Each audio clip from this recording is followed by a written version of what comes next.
Good morning, good afternoon, good evening. This is Joseph Greco with Auxilium Ignited Podcast, episode number 12. I'm honored and excited to have success coach Anna Markarova from Russia on the show with us today. She's got a lot of inspiration, a lot of powerful things, her background to share with us, and I hope it'll inspire everyone who listens and checks out this to pursue their goals and just be the best version of themselves. That's what this podcast is all about. And there's so much that can be taken away from every one of these interviews. But this one, I really, really want people to hone in on the things that are mentioned because, as aforementioned, she's a success coach. And that's what this is about, becoming successful. And to be successful, you have to follow those who have already done it. And as always, I like to share a quote before we get started.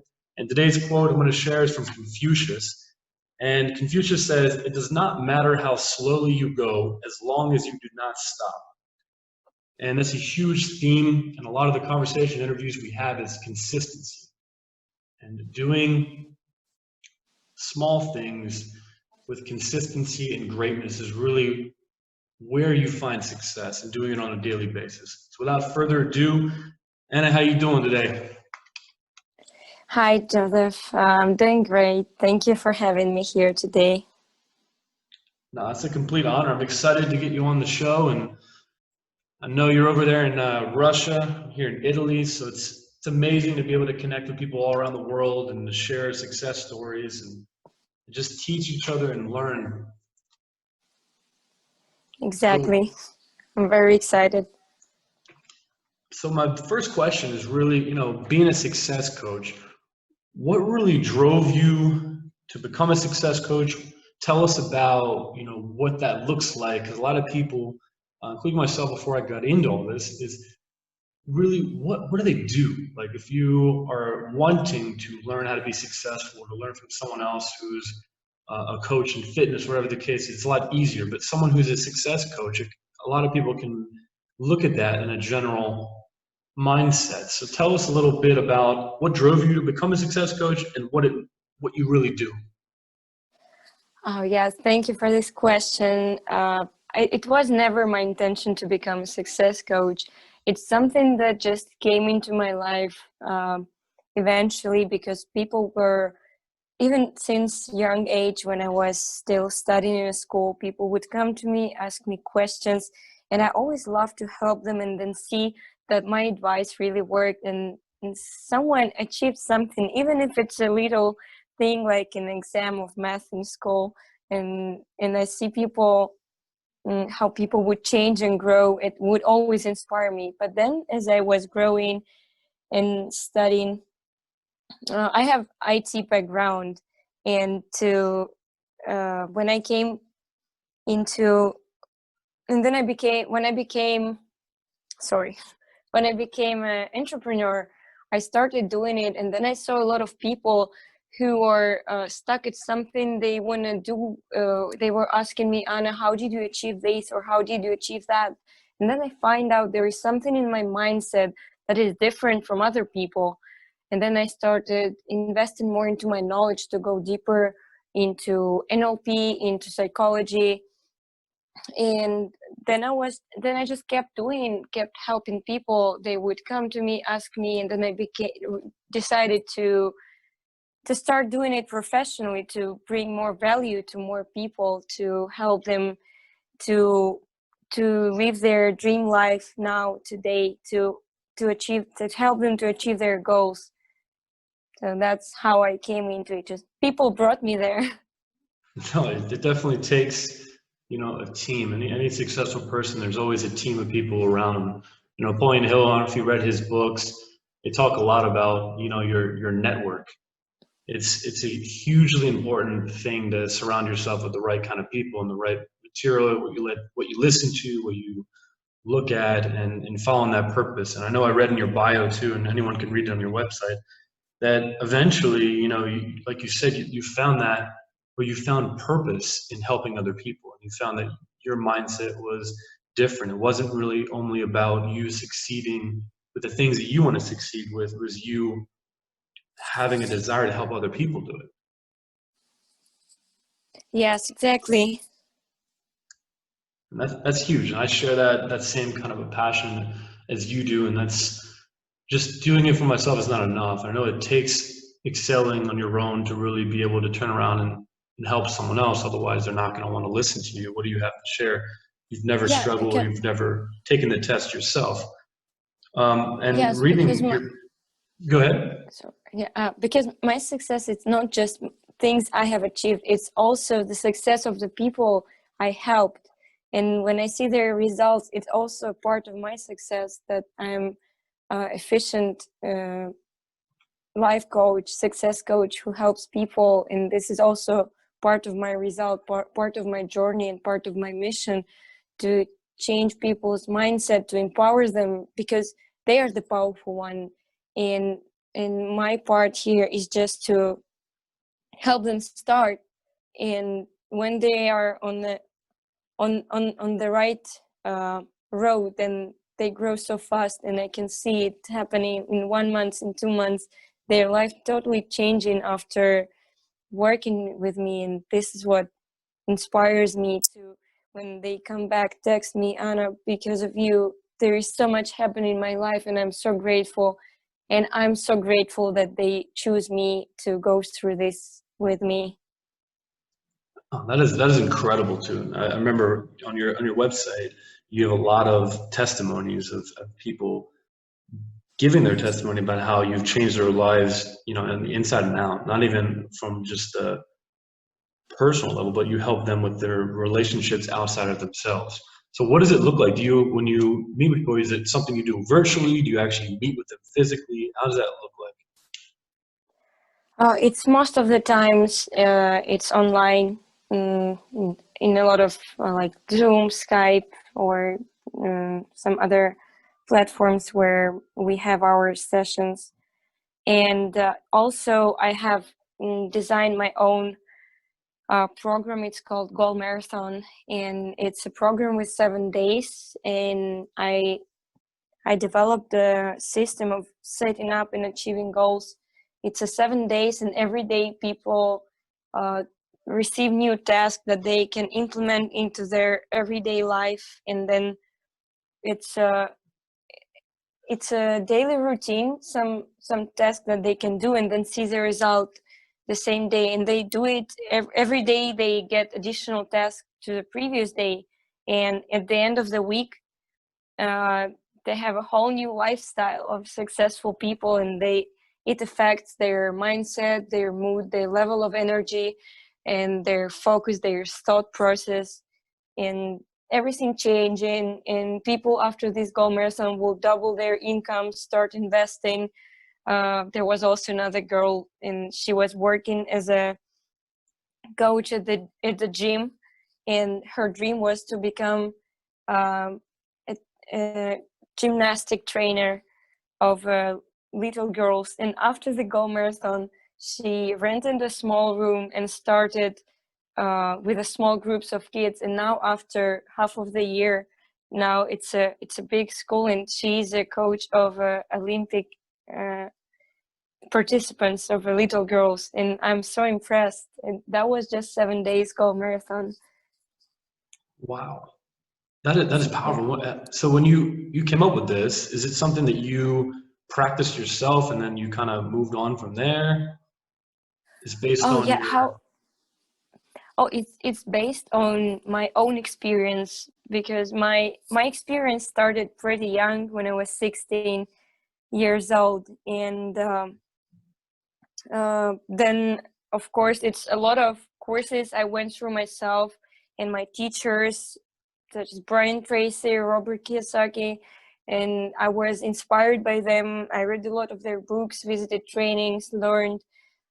And I learned NLP from a founder, of one of the 3 founders of NLP, Frank Yuselik. And all this knowledge, and a lot of huge amount of books I read, and plus my own experience, I choose the best that worked for me. And then my first goal marathon was 2 years ago. I just decided, okay, this system I developed for myself, it perfectly works for me. Will it work for others? Then my friends were constantly asking, and then I started a small group with my friends just for free, just to see how others reflect on it. And then I saw incredible results. They were so grateful, and they wanted to bring their own friends to help them to go through this system too. And then I opened it, and then more and more people came to the Goal Marathon. And I'm about to launch a new format of the Goal Marathon to be able to share it with more people. So the new one is going to start pretty soon. That's It's a incredible. system. Yeah, it's a system where in 7 days we learn how to set up goals, how to achieve goals. It's a 7-step program that works with your roots. It doesn't work with when people ask where to invest to get rich, you can't give them the recipe, because even if they make the money, but the mindset is wrong, something will happen. So at my program, I work with the roots, I work with the mindset, with the reason why they cannot achieve it. So they overcome their limiting beliefs, they work on their discipline, on their inner motivation, they find out what do they really want and why. And then they learn the system, how to achieve it. Pretty simple system. They just follow the steps. And at first they're like, oh, this is so easy, Anna. It's so simple to do. But and then they actually start doing it, and then it becomes so insightful, because it looks simple, but it has very, very deep roots, deep understanding, because I'm not a person who works with the symptoms. I prefer to work with the root of the problem. That's where all the problems are. That's where the limiting beliefs and blocks are, that we change to something positive, something that can empower you. No, that's a powerful concept too, because a lot of, even from experience, I've talked to counselors and I've been friends with some people that were getting into the field, and a lot of the times that is exactly what they do. They kind of deal with the surface. They skim the pool, if you will, and they don't really solve the problem that the water is polluted. They need to clean the water more than just skim the surface. And I love how you do that. And that's something that if someone goes on your website, they can hop on and contact you and guide them through that. I think that is a really an awakening process, it sounds almost, because you awaken something that obviously is within you, and you remind people that these limitations are self-imposed, and they're real in your mind, but they're not real in the sense that they have the power to hold you back from your goals. Am I right? Yes, exactly. Totally agree with you. Which is amazing. I know on your Instagram you had a video of jumping over a rock. I'm thinking you were in Turkey. You shared that there was a boy that you helped encourage to jump because he was scared, and you went on to talk about fear and overcoming fear, which, all your posts on your social media are all so inspiring, and it kind of correlates with what you're talking about, overcoming those limitations and fears. That's amazing. So I feel like even in your daily life, you meet people, you're kind of by default inspiring and in essence coaching them. Like, it just Yeah. comes natural almost, huh? Yes, it comes unintentionally. Thank you for mentioning that Turkey, because when I was staying on that rock, for some reason, there were no girls there jumping. And if they were jumping, they were choosing the smallest height, the bottom of the rock. And then I came there, and I had this fear of heights since very young age. And that was not my fear, that was my mom's fear. She was scared I will fall, and then I became scared of that as well. But I couldn't do anything to that. And then I jumped from the same where the girls were jumping, from the small height. And then I was thinking, no, I'm not happy with that. I'm not satisfied. There is a peak of this rock, and I'm gonna jump from there. So I Right on. climbed to the top, and then I saw a man who was staying there. He was about 40, 45 years old. And then when he saw me, little girl staying at the top of a rock, and he spent there like 15 or 20 minutes being scared. And he looked at me and he said, if you're gonna jump, I will also jump, but this is my biggest fear. I was about to climb down, and then I was staying there looking down, counting from 3 to 1. But before I finished, the man screamed and jumped before me. And then, because he said he couldn't forgive himself he if I would jump first. So he was jumping and screaming, Anna, this is for you. And he was so grateful that I came there, because if I wasn't there in that moment, this man would probably spend his whole life with this fear of height. But he jumped, and then like he was, okay, now it's your turn. And then I jumped, and the whole beach, everyone was looking, because that's about, I think, 8 or 9 meters. It's pretty high. It looked pretty high in the And video. yeah, maybe 9, maybe even more. I don't know. It's very high. And the whole beach was clapping. I never had so much support, but it might sound something insignificant or small, but for me, it inside of me, I felt that I have one fear less, because then I could jump easily, next time. It was only scary before you make that step, but when you're already in the air, when you're flying there, then you just enjoy that moment. Now that reminds me of something. I was listening to another podcast or an interview that Will Smith had, and in the interview he was talking about skydiving. That's something I've done, and I was scared of heights as well. And I'm all about getting over my fears. Now I actually find rocks everywhere I go to jump off of. It's crazy. But Will Smith said something, and he said that in life we'll find that the greatest things are found just on the other side of fear. And I think that a perfect example, like it's simple is better. It's the best kind of example. They're really easy to understand. Is jumping from that rock. The guy had a lot of fun. And it made him feel great. It was invigorating.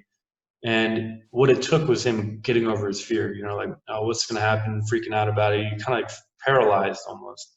And I think we do that with our goals. And it's simple to look at fear in an example like heights, acrophobia, where it's about jumping and you're physically fearing for your getting injured or something. But I think we have a paralysis of the mind when we are fearing being successful or fearing failing at going for our dreams or our goals. So it's amazing how you can kind of correlate that and how you had the power to help him. And as you shared before, you're helping people with those mental fears as well. And I know a lot of people, including myself, I've been scared of success even. Been scared of what's going to happen if I exceed at this. What's going to happen if I try and I don't do it. There's so many different examples of fear, so it's so important to just do it. You have to risk things, like a boat. A boat's not made to stay at port. It's made to go out to sea, but it's a risk because there's storms, it could sink. There's so many things that could happen because it's the unknown, but that's just something that's life. Yeah, so what I like to say about the fear is that if you feel that you're scared of something, then just be happy because you're doing the right thing. Your growth is right behind that fear. You just need to go on your fear and to understand that if there is something you're scared of, this is a sign that you need to go that direction to grow. Because as you overcome this fear, then all the fears on this level, they disappear, then you just grow.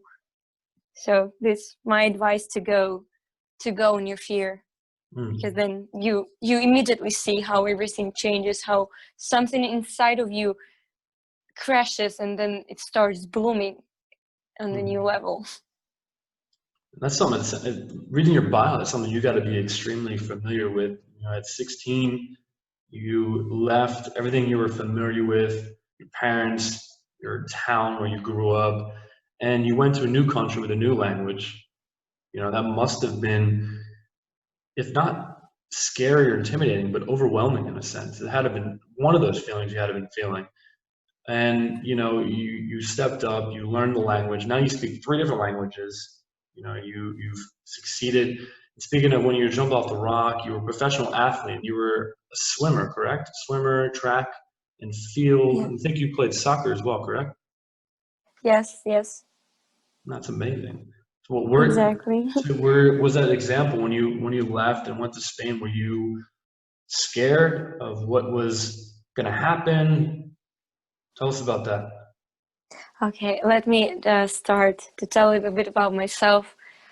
So my granddad, he's a professional football player, and so I was growing in this family, and I used to watch and play a lot. It was just my hobby. I never done it professionally, and but I was since I start at 6 years old, I started to professionally swimming.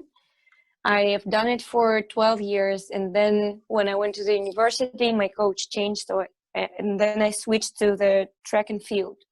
Also done it professionally just for 2 years, then I got injured, and I had to stop to not make it worse, to still have my knees working good, so I had to quit running.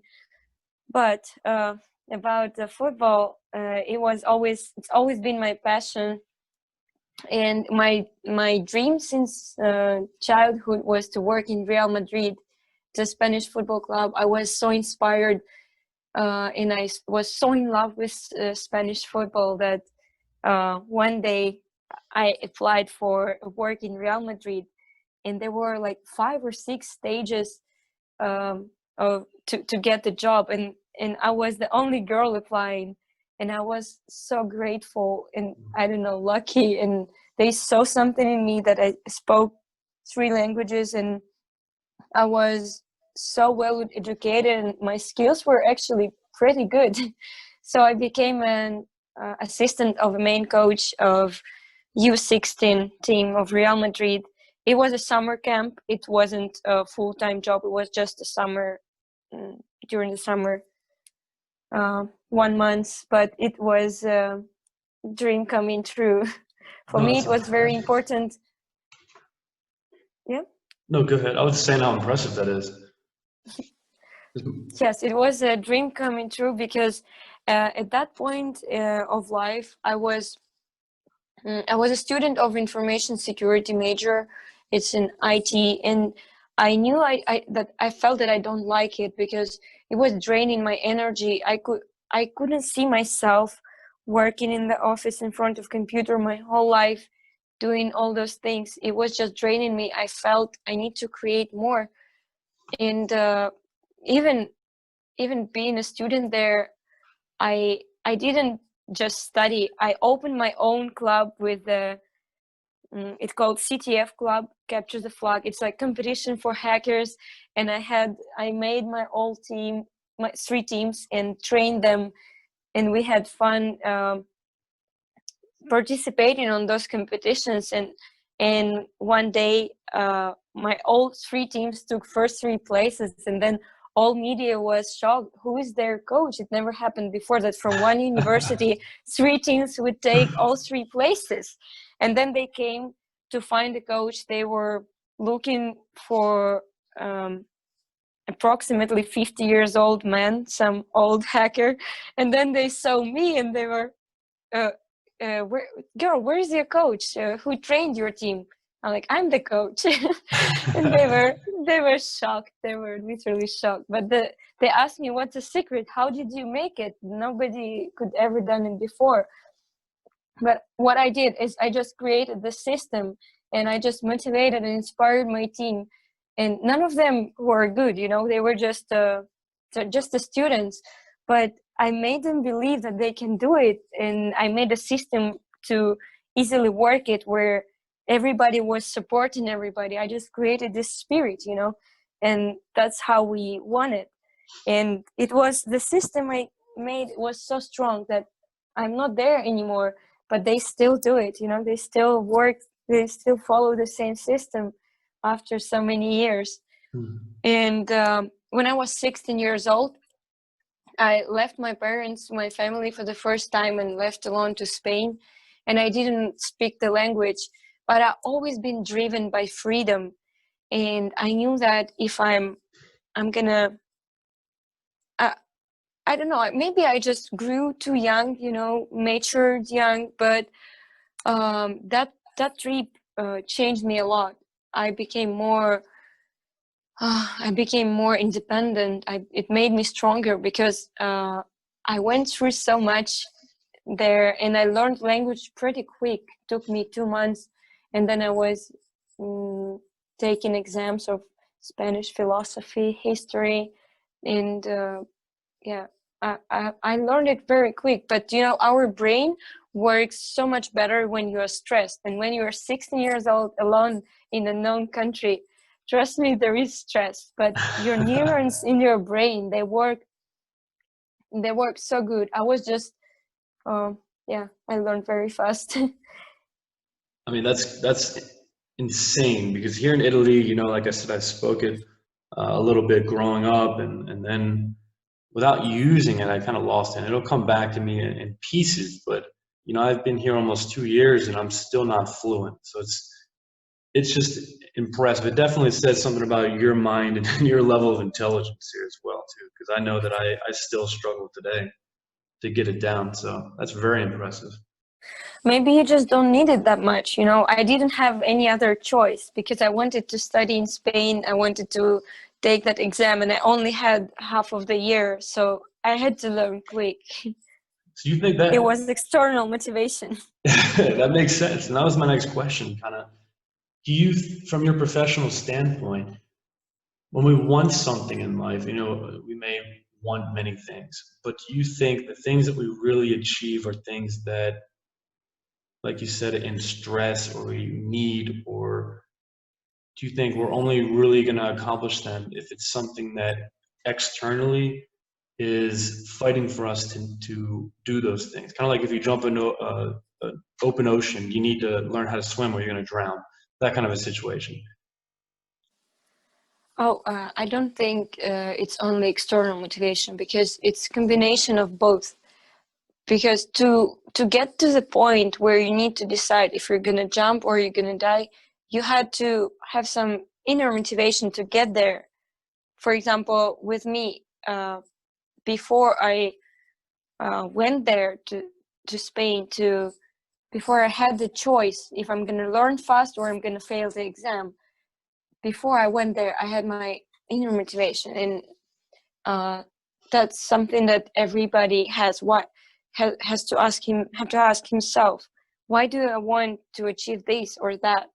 And it's if you dig deep enough, you'll always find that it's the person is doing it for person or for people or for some big value. It's never just for money, it's never for the car, it's never for the house. Because you want the house, why? Because of this and that. And at the end, we all just want to be happy and to make people we love happy. And that's if you struggle with achieving something, then probably you didn't work on the internal motivation. You need to find out, why do you want to achieve this? Because when your intentions are clear in your mind, when your brain understands why exactly do you want this, not just because I want this because I want this, that's not an explanation. Our brain doesn't work like that. It needs a clear understanding where it's going to lead you. People like to say, I want $1 million, but why do you want $1 million? You need to have a plan, what you're going to do with it, how you're going to bring more value to other people, or how you're gonna create something. Or you if your desire is just to have $1 million to if you don't even understand why you want it, then it's very hard to get it,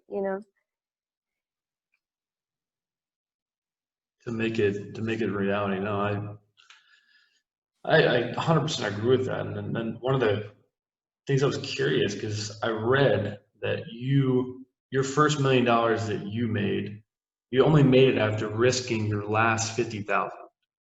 Now that's a huge step. That's something that's extremely hard to swallow for myself and many other people, because a lot of people are afraid to risk anything, but especially money. And if it's your last 50,000 and there is a chance you're gonna, make the million, but there's also a chance you're gonna lose everything. So you just said that you have to have a desire, a plan, know what you're going to do with it. So what was your mindset? So you can we can glean from you and your experience. What was going through your head when you made that decision? Yes, thank you for the question. That's actually a very interesting story. So it happened when I was studying university. I dropped 3 times. I had all A grade. That was not the issue with studying. That was a problem that I didn't like it. And it was my last year of my education. It was last semester, and I dropped out because I couldn't take it anymore. It was just going so against um, of my of who I am, and so I had to quit because I was already so depressed to study there, and I was feeling that I'm never gonna use it in my life. I don't want to be this. I want to be something else. And at that point, I didn't know what do I want to be. So for half of the year, I tried to find a job to work, and there were so many options, and I would apply, and my CV was amazing. I knew 3 languages. I had a lot of skills I put in my resume, and I was very motivated to start working, creating something, and they would all decline. Nobody would accept me, and even if I go to interviews, I would always fail them. And then I was so depressed, like, oh my God, with all my skills and knowledge, I can't even get a job. And then my mom told me, just let it go for now. You're stressing. You can't find a job when you're so stressed. And now looking back, I can understand why nobody wanted to give me the job, because when I was talking there, I was talking like an entrepreneur, and nobody wants to hire an entrepreneur because then the revolution inside will start. Exactly. Nobody. Yeah, so they didn't want to hire me, but at that point, I didn't have any mentor or anyone who will explain me, Anna, you have a different mindset. You will never find a job. So I never worked as an employee even a day, only in Real Madrid, but that was just my hobby. No, So at exactly. that point, I was very depressed. Like, I dropped from the university, I can't find a job, and all I ever learned, it was the IT thing, which I hate. And what am I gonna do now? And I was so lost, and I didn't know where to start. So I took my dog and went to the mountains for 2 months. We were camping there. We were living in a tent, in swimming in the waterfalls, in a sea, enjoying the nature. I just decided to take that 2 months break from my mind to just understand, what do I really want? What do I need in this life?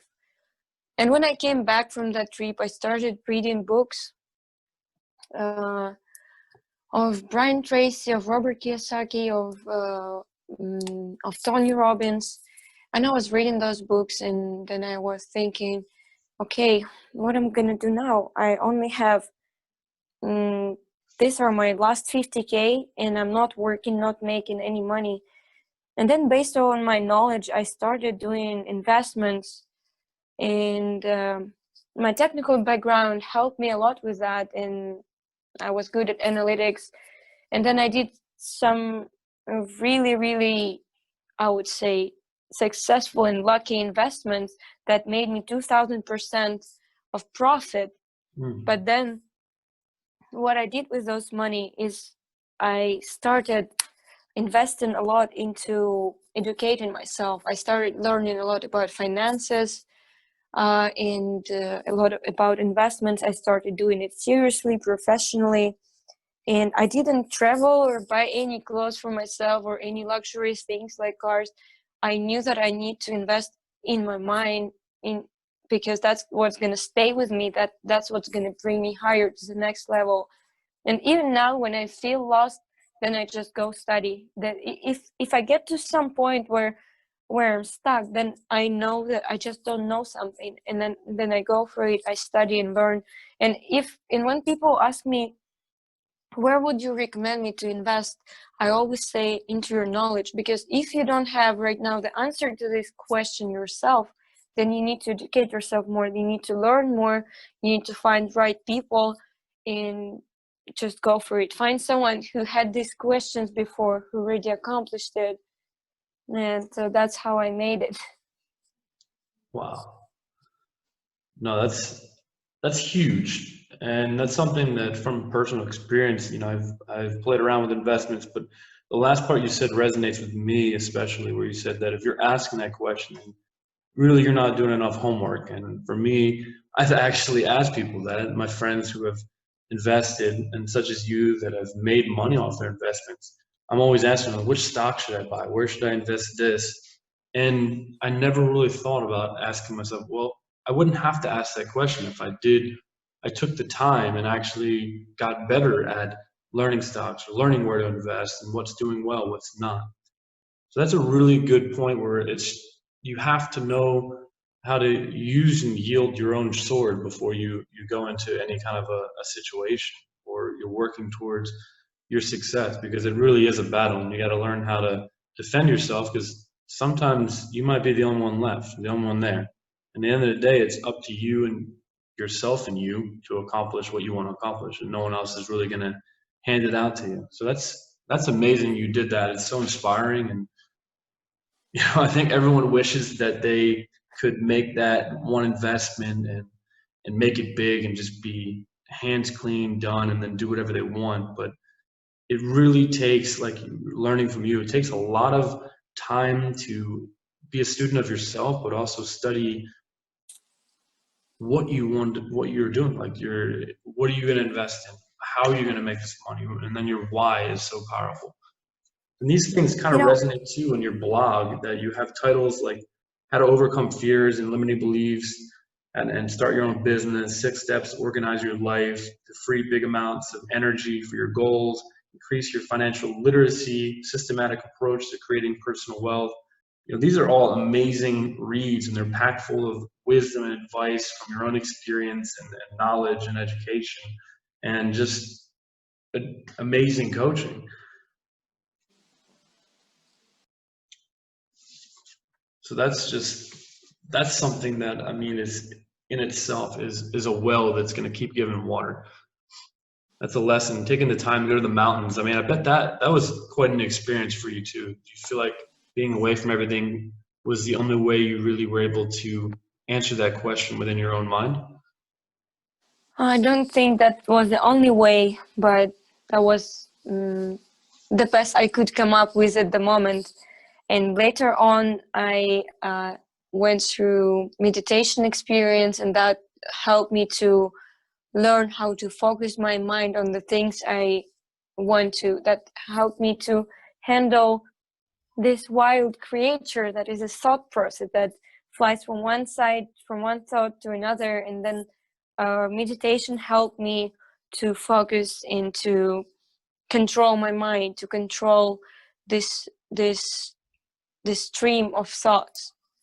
And and one more thing I wanted to add about investments, like when people ask, "Oh, tell me where to invest, what stock to buy," and the moment when you ask this question, it's already too late, because the moment when I bought something or did some investment, it was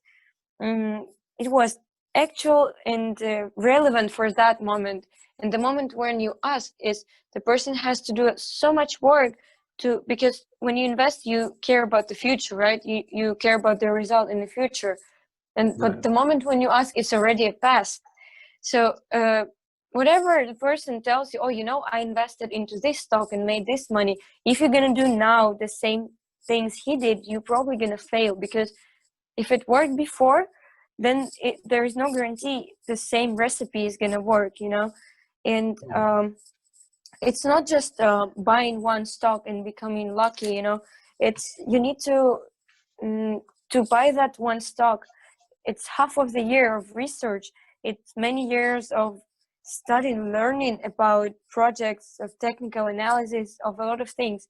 And some people are just don't have that technical mind, so they just need to find their right person who is gonna explain things for them, who's gonna do trading or long-term investment for them, that's gonna do work for them, so they can you don't, when you're not good at marketing, you don't need to learn marketing from scratch. You can also delegate some things and hire someone who is a professional, who spent his whole life doing what he's best at. So this is also a big part. And I don't believe when people say, oh, he just got lucky, that's why he became successful. But we often forget that to become lucky, how much effort he put, what did he go through, how many fears he overcame, to how many tries he made, how many times he failed to come to the point where he became lucky. No, I absolutely agree with that too, and I think that I've read a book called Fail Forward, and by Maxwell, and I think it ties in that everyone's gonna fail, and it's kind of the failing that pushes you and drives you, or should per se. And it's when you get to the top of the mountain, it's a lot more of a accomplishment for the person that climbed and suffered and struggled and been through every rock and every step than the person that, say, got dropped off at the top from a helicopter or something. He's not going to enjoy it as much as the person who worked through it and lived it per se. And the other thing you said with delegating correctly, where if you're not good at something, part of it is also knowing who to reach out to and to get that knowledge from and to learn from. And there's no shame in that when people are going through goals. I think a lot of people also try to do everything themselves. It's kind of impossible to be good at everything. So sometimes it takes stepping away and talking to that other person who's better at what you're trying to accomplish and swallowing that pride, and therefore in the long run you're going to get better. Yeah, totally agree with you. So that's amazing. And all this stuff, like, I know you're blogging and I see your social media, you're traveling all over the place. So the other hope that can come from your story and what you've accomplished is that after all of that time, even the time on the mountain that you spend, the time working for this, the risking the $50,000, all these things that you've went through to get to now, you ended up living your dream. You're still traveling a lot. You just spent time in Belgium, and you're back in Russia. You're always traveling. You were in Turkey. Obviously, we talked about how when you were 16, you were in Spain. You're all over, and it's amazing watching your stories and your posts about your travel, because you tie it in similar to how I do, and give something inspiring back while sharing your travels and your passions. And I think it's amazing how you portray that now, having the background story, that you're doing everything you want to do for the most part, and you're turning around and helping other people accomplish it, but you're not forgetting the time that you spent getting there, the process and the journey that it took to be where you are today.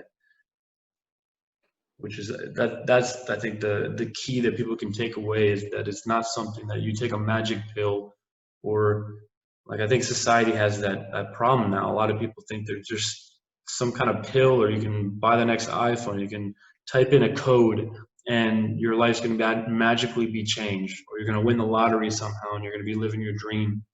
I just think a lot of people these days are falling for that trap per se, and they're forgetting that it takes time, it takes work, it takes effort, it takes you knowing your why, and it takes failing.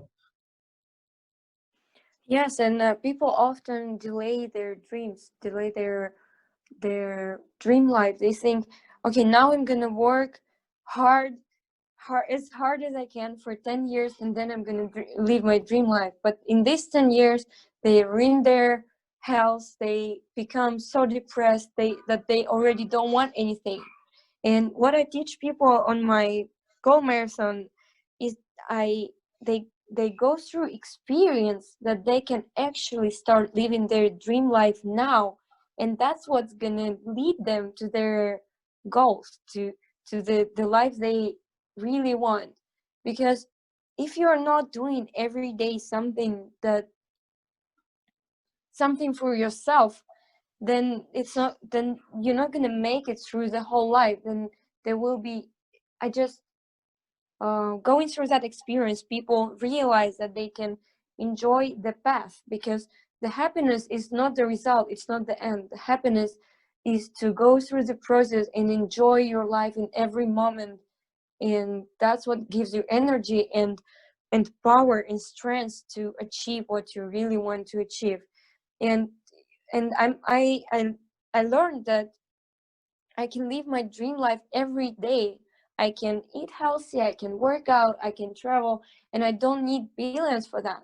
And a lot of people see all those um, luxury things on Instagram and social media, that perfect life, and they think, oh, that's a life I will probably never have, or I will have in 20 or 30 years, but now I got to go back to work. No, that's not how it works. You can always start small. You can start with a camping in the mountains, or going backpack travel, or doing hitchhiking if your dream is to travel. And then eventually on your way, you will find more opportunities to go higher, to get better everything, better camera, better car, better things, you know. They just Mm. come when you're on your way, when you follow your heart, when you follow your dreams. Then you meet the right people, then you meet opportunities, then just the life happens, and you just be happy, you know. Mm. That's what happens to people I work with, and I see it every day. And that's truly inspiring. No, that is key. I think it comes down to happiness is it's a choice. You know, it really is a choice. Everyone wants to be happy, and like you mentioned before, everyone wants to make the people they love happy in return. But it comes to that daily choice. You have to decide to do the things even if you don't really feel like it. And every day you have to choose to be things like grateful, or choose to keep your eyes on the prize per se. These expressions that we have. I mean, I think those things are really what keep the fire at your feet and keep you going and driving forward. Is you keep those things in your eyes. You don't let them fall away. The last two questions that I have before we close out, I ask everyone I bring on the show, and it's something that really probes goes back to the future, and it kind of puts everything in your hands. And this question is for you to imagine you're asked by like a genie, the universe, that you could change one thing about the world. You had all the power, you can change one thing. What would the one thing be that you would change? Oh, that's very interesting question. I think at this point of life, and I truly believe that the fact that uh, the countries are closed, that the borders and that there are borders between the countries, that there are visas and all these things, I think it slows down the progress of humanity, of uh, of human beings. And I truly believe if I could change one thing, I would change that the whole world would become one thing. There would not be countries, and people would be able and free to go where they want to go, because there is always someone in India who wants to go to Russia, and there is always someone in Russia who wants to go to India. And I think human beings have the right to go wherever they want. Of course, the I yeah, that's what I would change. So the people would have the freedom to move, to go where they want to be, and that would simplify so many processes, and we will progress faster. We will exchange the experiences and knowledge and learn from each other, and take the best of each other. And I think that the whole human beings would benefit from it. Hmm. That's extremely interesting answer to it. I mean, I agree. It's kind of like it'd be Pangea again, where we wouldn't actually be connected physically, but everyone would be free. I mean, it is a pain when you have to worry about all the political gambits and the visas. It's just a lot of strain, like you said, and people feel shied away from going certain places or stressed about going certain places. And I really do. Yeah, Yeah, I agree. because you have to worry about all the political things wherever you're going. If you're trying to give a It good slows idea, down. what do you say? It slows down the process, the Oh, growth, everything makes things more complicated. absolutely, which is never more complicated is never the way to get things done or to be successful or to just enjoy and be happy, which is the ultimate goal, as you Yes. aforementioned. And the last question I have kind of topples that. If you had a microphone and the whole world was listening, what's the one thing you would have them hear? Okay, we'll start again. If I had an opportunity to say something that the whole world would hear, I would say that to see your own back, you need two mirrors. And what Mm, that means is that if you want to accomplish something great, don't be afraid, don't be scared to reach out to other people, to ask questions, because there is always someone who is better at, at something you haven't done yet. And mentors, trainers, coaches, dietologists, if you want to gain weight or lose weight, if you want to become a Olympic champion, the best athlete, the best entrepreneur, a billionaire, then there's always someone you can ask for help, someone who spent his whole life and energy to learn how to help others to do it, mentors, teachers, and um, they will help you, because you can get there by yourself, but it will probably take years. And in this it at our century, in 2020, what the difference between successful people and not successful people is that successful people make decisions faster. They make more decisions a year than than than other people, because they fail more, they try more, because they ask for help. They always have a mentor, they always have someone who helps them to go through it faster.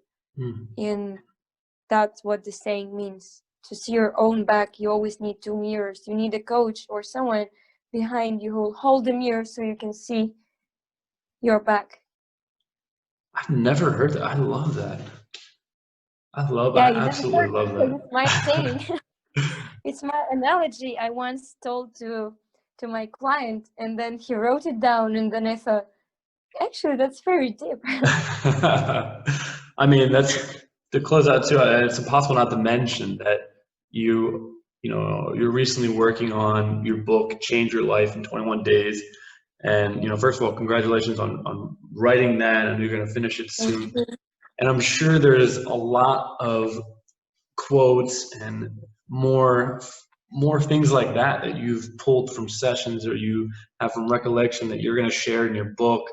And I'm excited for you to finish that. I want to get a copy of that, and I know you have it listed. You can pre-order on your website, which I'm gonna share the URL and the links to your social media when I post this interview. And I mean, again, that is amazing.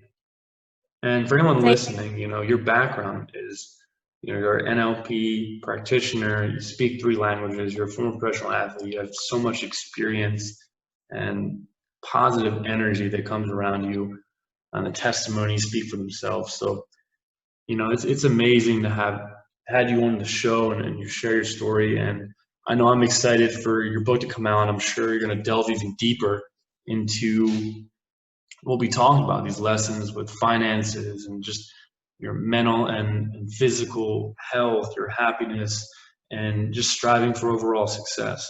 And that's like, it's exactly what Auxilium in this podcast is all about, is you're excelling in mental and physical fitness and bettering yourself and igniting those dreams. Thank you so much. Thank you. Yeah, I'm very excited about my book, Change Your Life in 21 Days. And that's not going to be just a reading book. It's going to be a practical book. The book you read, each one chapter per day. It has 21 chapters. And in each chapter, you have theory and practice, and then you're going to implement it into your everyday for 21 days, and then just see what happens. How your life is going to change, how you're going to just not recognize yourself after a month, because you're going to be the best version of yourself. You're going to be so happy with how you feel, how you do things, and just will be happier person. I'm ready for that. 'Cause, I mean, you even mentioned that the power of the 7 days. So multiply that by 3 and see what we can accomplish. That's going to be amazing. Yes, exactly. Thank you so much for taking the time to come on the show, and I'm really, really looking forward to you publishing that. Thank you so much.